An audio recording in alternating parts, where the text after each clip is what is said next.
you to do no work. It should be a time of spending with God in my tradition, seeking his presence. In other words, they understood the significance of rest to build. So I want to think on that thought again, rest to build. You have to make it a priority. To build a nation, a community of change seeking God, was not to be compromised. I imagine Richard Allen, our founder, read and grabbed hold of what Moses was saying as he treasured it in his heart. It was at Old St. George's Methodist Church in Philadelphia, where these Black men and women were pulled from their knees at the altar, a very central and sacred place where in my faith tradition would be in communion with God. Richard Allen and Absalom Jones walked out with followers and started what today is known as the African Methodist Episcopal Church, worshiping in a blacksmith shop that today has a global presence of thousands of congregations on 5 continents and 40 countries. The wife of Richard Allen, Sarah, cared for many during the yellow fever pandemic, which was in Philadelphia. When you seek God, you can build help and provide health care and kindness for others. Use the little that you have to do much. The little that African Americans have always had in this country. The early AME church used its talents and skills. They understood that worship involved sharing your treasures to advocate for change. The AME church is today as a result of resting on the Sabbath. And as a result today, we can say that in spite of the racism and oppression, we have found refuge in our God. The African Methodist Episcopal Church has established over 10 institutions of higher education during the first century. In 1856, the first was Wilberforce University in Wilberforce, Ohio, the oldest institution of the African Methodist of Black Americans. 7 seminaries in the United States and 10 other educational institutions in Africa. Today, we are a global denomination with a commitment to human rights and social justice. Brown versus Board of Education in Topeka, Kansas. Oliver Brown, the plaintiff, was the minister at the St. Mark's AME Church in Kansas. The Montgomery bus boycott in December 1955 through 1956 with Rosa Parks as a member of the St. Paul AME Church in Montgomery, Alabama, who refused to give up her seat. The March on Washington in August of 1963. 2 of the organizers with the Reverend Martin Luther King Jr. was Baynard Weston and the A. Philip Randolph. Both were members of the African Methodist Episcopal Church. We think back of our United States representative, the House of Representatives, where today we have Val Demings, who's seeking the office of Senate in Florida, and James Claiborne of South Carolina. And there are over 5 state House representatives from New York, and a large representation of state representatives. I think of reporter late Gwen Eiffel, who I knew personally, and her sister, Shirley Eiffel, who's over the NAACP. I stand before you today as one of almost 4,500 women currently in ministry of the African Methodist Episcopal Church. The first woman in ministry was known by the name of Jarena Lee, who was born on February 11 in 1783. She was the first preacher, and it was not until 1819 that she was ordained. We have elected 4 African American women to be bishops, which is the highest office of the leadership of the African Methodist Episcopal Church. As I think about the importance of the Sabbath, and when Moses instructed us from God that we should work 6 days but rest on the Sabbath, had it not been the rest of the Sabbath, there would not be a building, and there would not be the African Methodist Episcopal Church. As we march on, I encourage you to join with us in remembering and celebrating the importance of having our Sabbath, because your time with God, your time of praying, your time of giving, the time of building, the time of healing, take place for those whose hearts are with God. God bless you, and thank you for allowing me to share my story. Yes, wow. That's your call. Thank you. Reverend Berber. So, Reverend, if you don't mind, Reverend, our custom in many congregations, but certainly this congregation, is that we we always are willing to sort of take questions and explore a little bit more. So I invite people, either people who are here or people on Zoom, to raise your hands electronically, if you can, on Zoom. Here you can just gesticulate, but if you gesticulate on Zoom, I might not see you. So I see Jim is gesticulating. So Yeah, Jim, I well, can see you gesticulate. So go ahead, Jim. I want to thank you for being here and presenting yourself today. I wanted to first of all mention that I'm mindful that Bishop Allen's memory is commemorated in Cambridge. We have a street named after him in Central Square. And I'm glad to hear more about his historic role. And also, I was really struck by what you said about the 2 centuries of roles that women have played in the leadership of your church. And it brings to mind a passage in today's Torah reading where it talks about, among all the various parts of the sanctuary that were made, the basin and its stand were made of bronze that were contributed from mirrors that were contributed by the women who were at the entrance of the sanctuary. And it's very interesting because I follow these 2 different commentaries, one by Friedman and one by Robert Alter. And Friedman is saying that these women actually had a role back then in the operation of the sanctuary. And Alter is saying, no, that's not really true. They were very devoted people, and they brought these mirrors out of piety, and they didn't have any official role. And it's very interesting because the word that is used to describe these women, it says sovot. They thronged at the entrance of the sanctuary, or they served at the entrance of the sanctuary. It's the same root that the modern Hebrew word or the Hebrew word for army comes from. And so these women could have been quite militant if that's the case. But it's interesting how we try to understand what was going on using our understanding of words that actually have all kinds of different meanings. But these women either served or they thronged. So I'll just leave it at that. Thank you, Jim.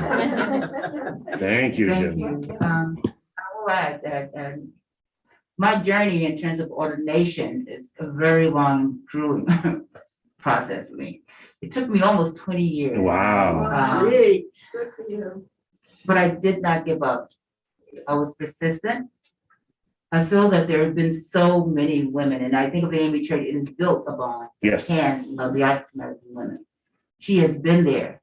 We have baked, we have cleaned, we have, as I mentioned, Richard Allen's wife, Sarah Allen. She and the women were the one who cared for those with yellow fever in Philadelphia at that time. When everyone else turned back, she saw the call to go out and make a difference. And there are numbers of women who have carried the weight and lifted up and empowered our men. It is the women who do the work of mission. It is the women who make room for the men to, especially our young boys, I will say, to have a place in our youth to come and share their story and to even do ministry. So thank you. Thank you. Mikko, please. Hi, I would like. And I'm sorry, Mikko, I realize I should have asked Jim to do this as well, but just that Reverend Barbara, of course, doesn't know anybody in the worship and study meeting. So maybe just to introduce yourself. So I'm going to introduce Jim Lefford, who's one of our longtime members and always ready with a pun, as you could tell. And so, Mikko, I'll let you introduce yourself.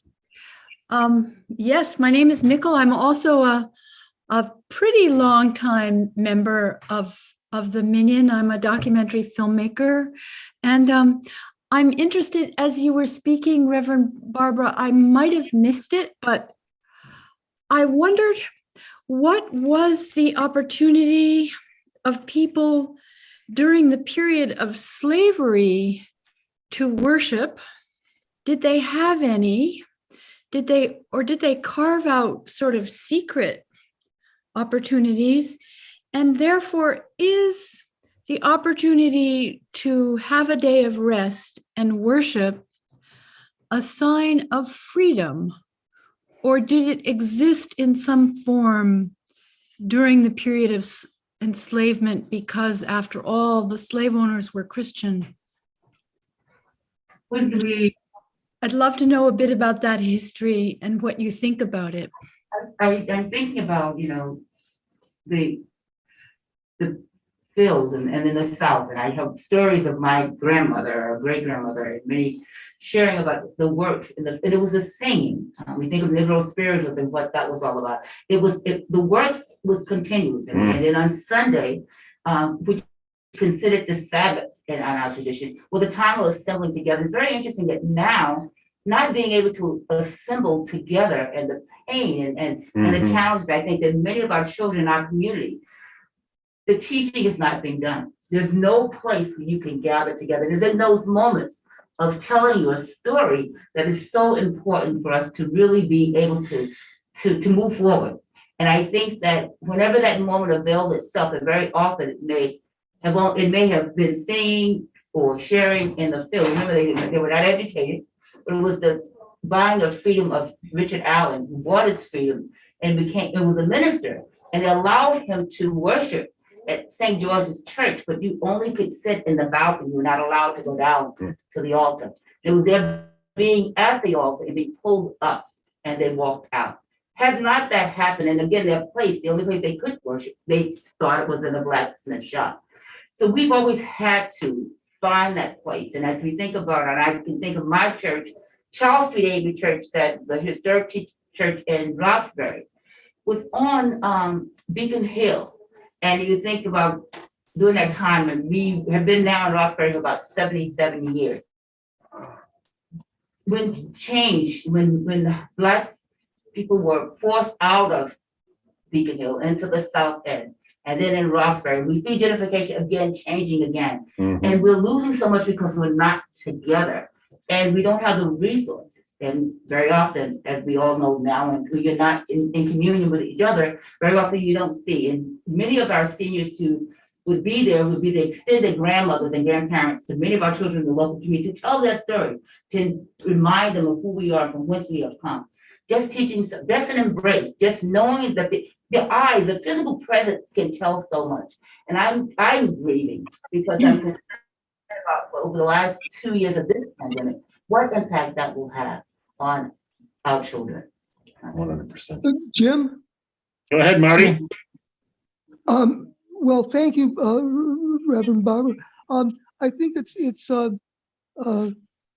auspicious that you'll be speaking this weekend and last week, when the four very fine Black jurists being thought of to be nominated for the Supreme Court, and when they're selected, and that the only question is who might it be?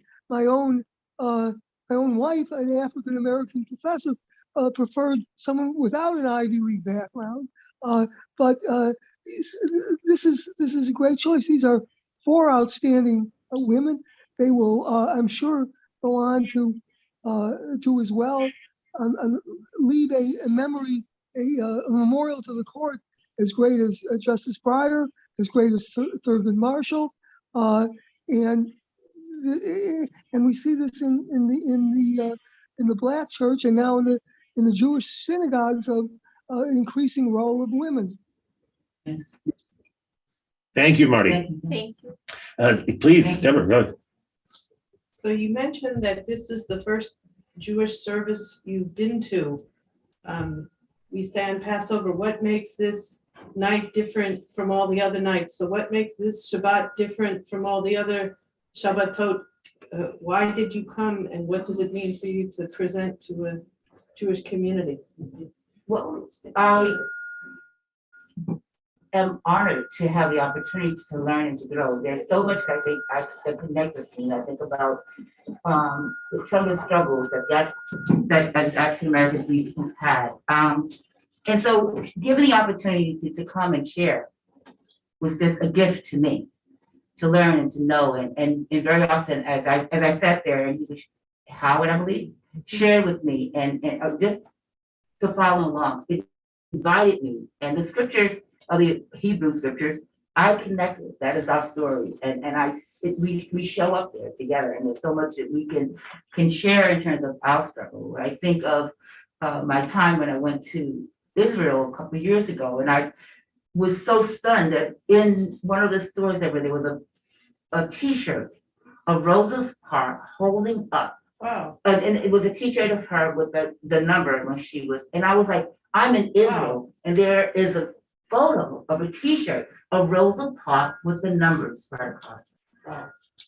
Also connected me, and being, just walking and being able to go to wall of prayers and then going into the temple and just being able to read the Psalms and to see them all engraved on the Psalm and what that did for my spirit and my soul. There's a connection, and I think we need to open and invite each other into each other's community. 100%. Yes. Yeah. Amen. Amen. Thank you. More now Beautiful. than ever. More now than ever. Go ahead, Janice. Oh, Janice, did you want to say something?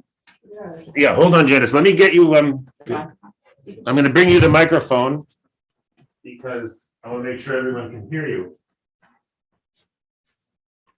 Is Indigo part of his menu?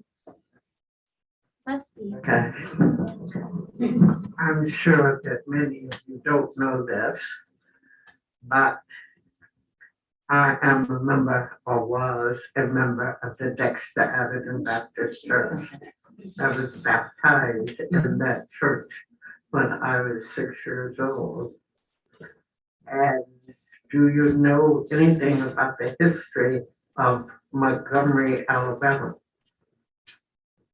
that, yeah, in terms of Rosa Parks and then the whole movement and the various churches. And then when I think of the Black church, even with the AME church, the Black church, we celebrate each other. And I think this, the liberation movement within the AME church is a part of my tradition. My family is also, my mother's family was Methodist and my father's family was Baptist. But very often there's so much that we still share. Well, the Montgomery was the capital of the Confederacy. Mhm. The state capital takes up 4 square blocks. Mhm. And the front of the capital comes down on what street? It's Dexter Street. Dexter Avenue. If you come down those steps, Mhm. turn left and go 1/2 block, Mhm.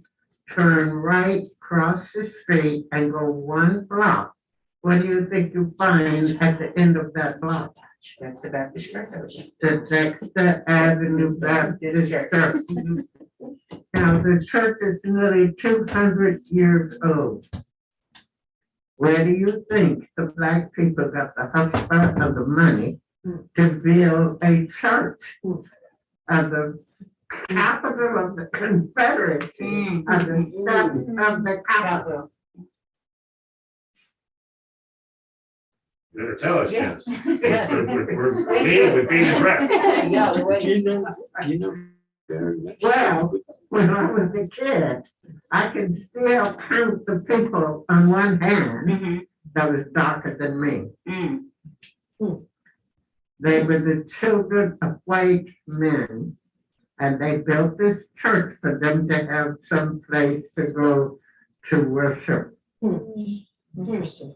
And that has been a very, very interesting experience. Yeah. My brother and I went to Montgomery 2 years ago and took my grandson and he took his grandchildren. And we went there and sat in the same pew that we used to sit in as kids. Mhm. To go up from that church Yes. to turn left and go 1 block, turn right, and in the middle of that street, what do you think you find there? Tell us. The Southern Poverty League. Mm. And they have to have guards around them because of the Ku Klux Klan. Yeah. round to round thing, but it was very, very interesting, and I have pictures for now Wonderful. of Jaden standing in the Oh, pool, that's great. in the pulpit Yeah, of the church, but it was really, really something Mm-hmm, that I can tell you yeah. that I lived it. Mm-hmm. And I can remember now with these masks that we're wearing now. Right. How many of you are able to remember when polio became? Mm-hmm. And they were only going to give the white people the injection. Mm. Then they woke up one day and they realized that it was black people who were going into their houses, Yes. cooking their food, Yes. and doing all of these Yes. things. Mm. And even the state troopers came around and rounded us up and took us up to Booker T. Washington Mhm. High School to get the shots. Mm. It amazing. really, it's, and for me to have lived that. Yes, that is amazing, Janice. Thank you so much Thank you for sharing all. Such an honor. Okay, so I think with that, does anyone else like to make a comment or ask a question? I just want to maybe close up the conversation. Sure.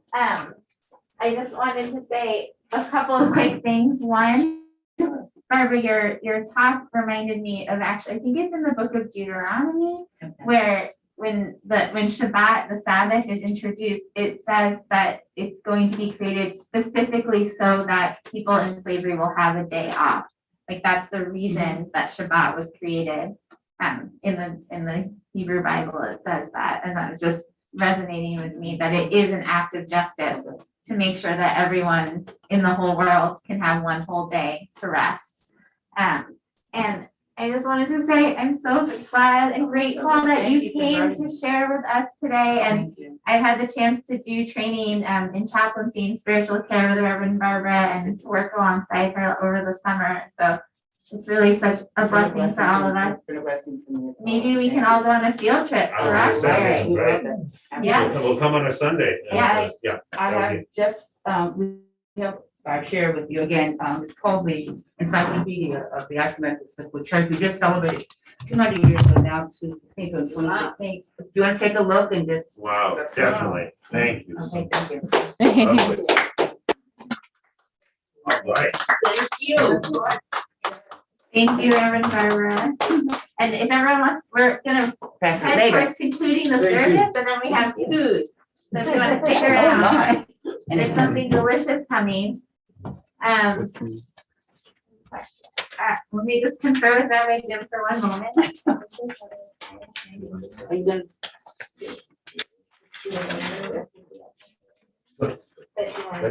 I referred to the 1950s and 60s, whose father was the rabbi in Montgomery, Alabama. Wow, wow. Thank you. All right, super. So before we go to before we put the Torah away, we have to put the Torah away. But before we do that, we are going to say a prayer for peace. We are. I have many personal connections to people in Ukraine, and we're just horrified by the violence, by the needless imposition of war in that country. And I am going to. We have a prayer, but as Julia said, it's a little mean. So I think the prayer was written in a little bit of anger. So I think instead of that prayer today, we will go to page 178. I'll invite you to join me in a prayer for peace. We'll read this responsively. Page 178. May we see the day when war and bloodshed cease, when a great peace will embrace the whole world. Then nation will not threaten nation, and the human family will not go into war. For all who live on earth shall realize we have not come into being to hate or to destroy. We have come into being to praise, to labor and to love. Compassion, God, bless the leaders of all nations with the power of compassion. Fulfill the promise conveyed in Scripture, I will bring peace to the land, and you shall lie down, and no one shall terrify you. I will rid the land of vicious beasts, and it shall not be ravaged by war. Let justice and righteousness flow like a mighty stream. Let God's peace fill the earth as the waters fill the sea. And let us say amen. Amen. All right, so we'll put the Torah away on page 183. Who is over that? And Ann, we need you.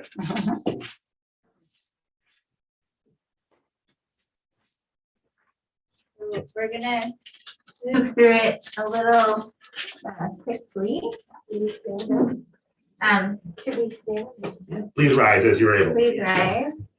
Yeharu et Shem Adonai ki nizkar Shemo levado. Oh, Jehovah, Eretz v'shamayim, v'ya'ed kerem v'yamo, Tila le'o hasida, Livnei Yisrael am kamo. Hallelujah, hallelujah. Great, and everyone else can symbolically kiss the Torah and you come back up here. Yeah, come back this way. Okay, we're on page 183. Oh, Yehovah,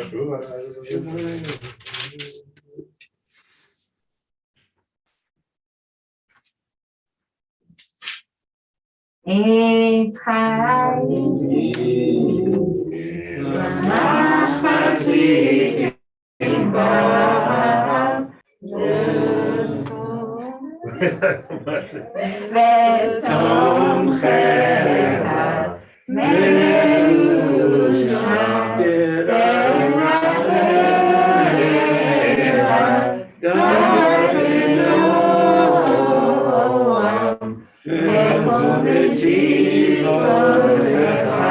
Shalom,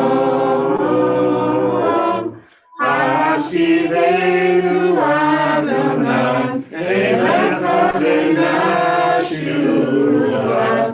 Kadesh Ameinu,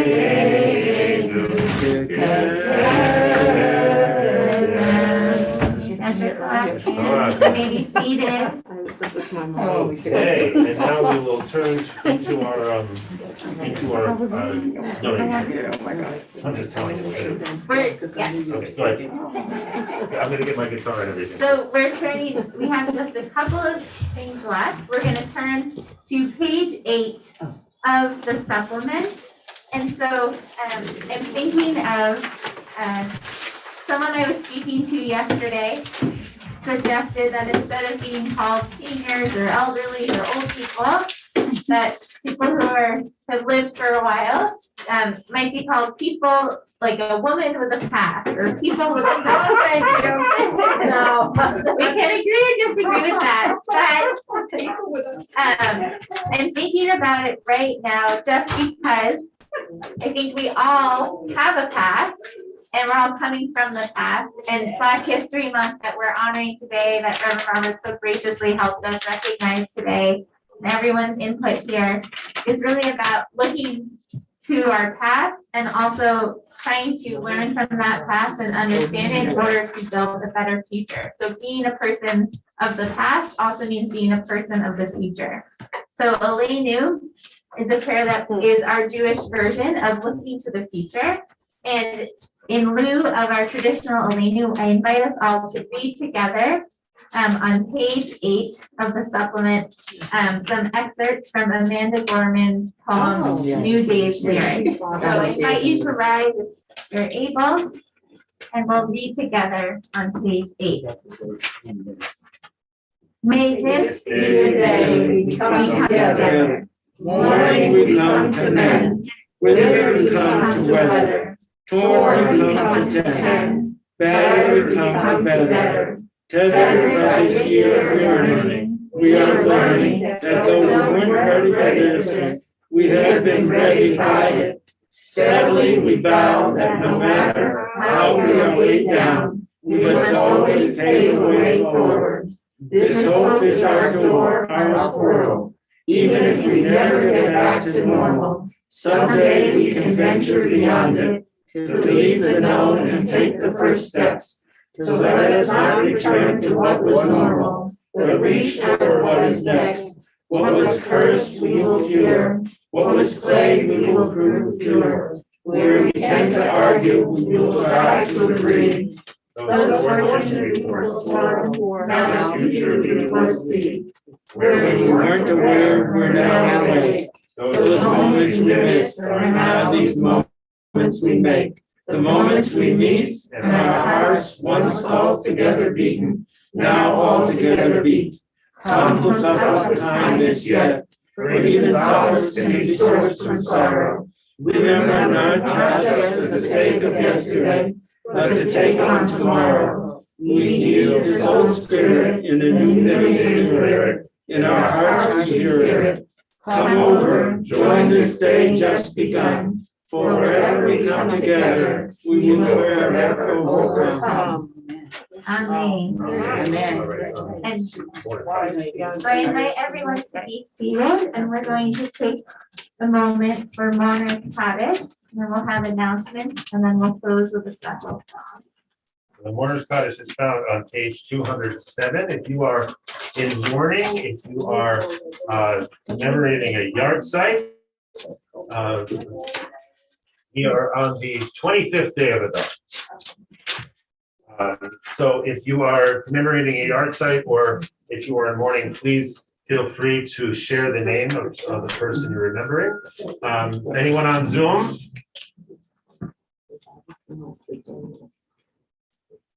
Seems like not. Anne, you remembering somebody? Gerald Lauer. Jared Love. Thank you. So if it's your custom to rise to say Kaddish for those who have none, to say Kaddish for them, please feel free. Yitgadal, Yitgadash, Shemei Rabbah. Amen. Yalma, Dibra, Pirate, Yamlich Malkute. V'chaychon, Uvimechon, Uchayede, Obeit Yisrael, V'agala, Uvizman Kafi, Nimru Amen. Amen. Yehi Shmei Ram V'Barach, Alam V'Omen Maya. Yiparach, V'Yishtabach, Yipa'ar, V'Turmam, V'Yitnaseh, V'Yitadar, V'Yitalev, V'Yitolach, Shemei Lekudsha, V'Rich U'La'ela, V'Yitol, Birchata, V'Shira, Ushbechata, V'Nechelata, Da'amiran, Yamama, Nimrode, Yehi Shmama Rabba Min Shemaya, V'Chaim Avenu, V'Yakko Yisrael, V'Yimru Amen. V'Aseh Shalom, V'Mama, U'Ya'aseh Shalom. Avenu, V'Yakko Yisrael, V'Yakko Yishmei Tzidel, V'Yimru. Amen. Maybe seated. We'll take a moment. Jim Leffert is also our primary announcement giver, so I invite him to unmute himself and make his announcements. Tomorrow evening, our Minyan book club is getting together on Zoom at 7:30 to talk about the book Kafka's Son by Kurt Leviant, and also to choose the next book that we're going to read. So that's tomorrow at 7:30 evening. On February 13th, we're having a special Shmooze and Learn. It's a brunch time Shmooze and Learn at 11 in the morning. March. I'm sorry, March 13th. March 13th. Thank you for correcting me. Sunday, March 13th. Sidra Ezrahi will be joining us from Jerusalem, and she's going to be talking to us about something she's just published a book about, poems, Hebrew poems about Jerusalem. Oh, nice. Great. That's on Zoom at 11 o'clock on March 13th. Thank you. Any And other? of course, Purim is March 16th, and we'll be celebrating on in person at Hillel, and also on Zoom. We'll be celebrating Purim, and I'm very pleased to say that we are going to have our 11th annual Purim Spiel, which is titled Spiel to Live. Thank you, Jim. And just to sort of to say, everyone is welcome to join us on Zoom or in person over at Harvard Hillel on the evening of Purim, which is March 16th. But we will be having a Purim party here at Danesh because I consider this CCB-Ra. Bira is the word for a walled city or a castle, a citadel. And so we will be having our Purim on what's called Shushan Purim. So that evening, Thursday evening, we will have a Purim party with a klezmer band. And a costume And a contest. costume contest. And we were gonna have homemade beer, but Rabbi Jim did something to that thing that was gonna be beer and it's not beer. So, Can we bring store-made beer? yes, we'll bring store-made beer, exactly. Go ahead, Ann. You might ask Jim whether he's gonna let us zoom in.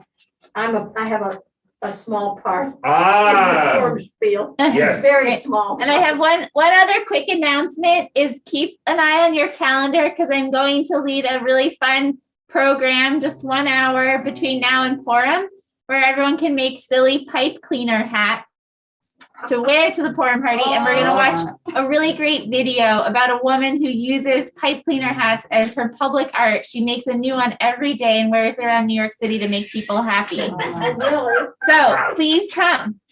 It will be fun. I think you're selling really How do you well. find these? All right, so with that, we're gonna close with Lift Every Voice and Sing. Maybe which is Reverend found- Barbara can join you. Oh, yes, please. Oh, amazing. And So you join us. this song is obviously doesn't need much introduction. It's the African American National Anthem. Is that how we? Yeah. And page 10. 10, page 10.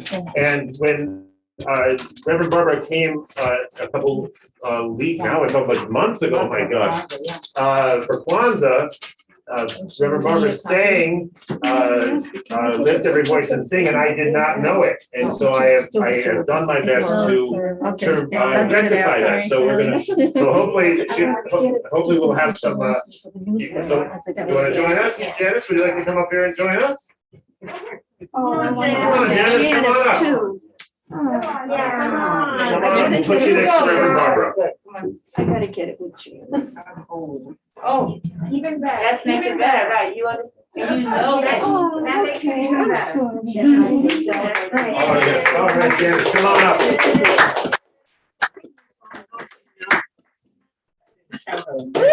Yeah.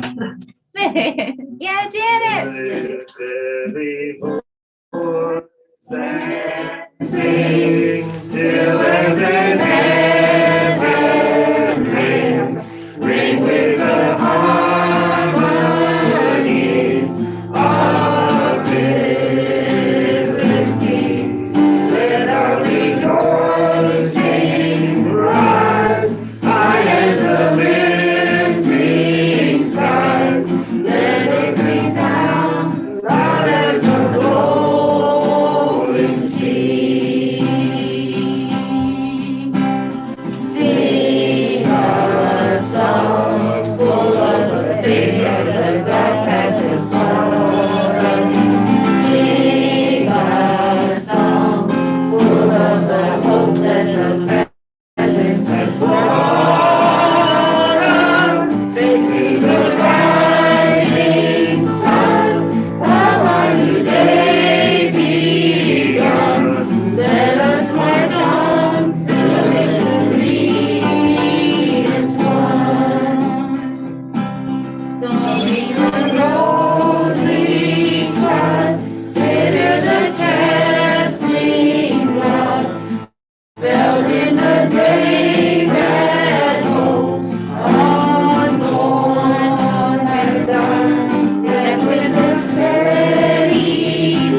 Shabbat shalom. Shalom. Sorry, everybody on Zoom, we cannot feed you from here, all of the wonderful things we have. Adina, Shabbat Shalom. But I hope you have a good Kiddush of your own. Have a wonderful, wonderful Shabbos. Shabbat shalom. Shabbat Shalom. Many. Shabbat shalom. Shabbat shalom. Shabbat shalom. So there is Kiddush too, so if people want to stay. Yes, Adina Geller. Shabbat Shalom. Hi. Shalom. How nice. My mother was my Yeah. Oh my gosh. She will love to know that. Oh, Adina. Right. Adina. Hi. Hi, Adina. Can you put your Little things from. whatever it is on your screen? I'm having a hard time. Wait. Oh, okay, because Howard, what's your last name? Howard Rosenblatt is here and remembers your aunt. Great. Oh my gosh. Hi, Howard. Hi, I remember you, Adina. Hi. Wait a minute. I'm just having a hard time with my phone here. It's not behaving. Tammy told me she's been in touch with you, and I'll try Yeah. to. Call me. Howie. Okay. Give me a call. You can call me today. Okay. Okay. Bye. Great. Shabbat Shalom. Shabbat shalom. Shabbat shalom. The Jewish organization, but this is the first Saturday morning. Yes, and asked her name and didn't tell me my name. I figured maybe you had a name. But yes. And the article I gave you Yes. before got published yesterday, so it's now online with the photos, and it's really, thank you. It was, Really labor well. of love. Yeah. You liked it? I loved it. Yeah. Yeah. I hope you write more. I'll never have a story like that ever again. I mean, you can't top that. Yeah. That was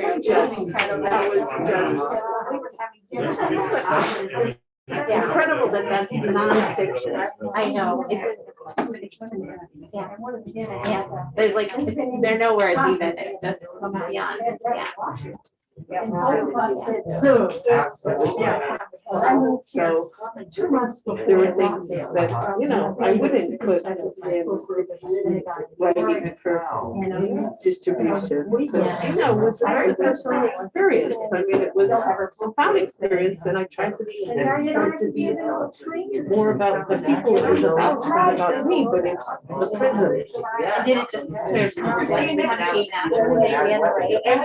Oh, yeah, I've been thinking to write it since it happened. The event was a year ago yesterday, and I was just kind of waiting for the right time. Yeah. And in the passage of time, I kept thinking, oh, you know what, the ending would be different because I waited. Yes, And then once Mr. McGee died, I decided, okay. Actually, you know what you can do? About 10 days later, I was Let me get the picture. So, hi, Harry, so glad you joined us. about 2 weeks later, I thought, okay, this is the day I write it. Yeah. So. Oh my And gosh. this is the ending, this is the purpose. And And Howard.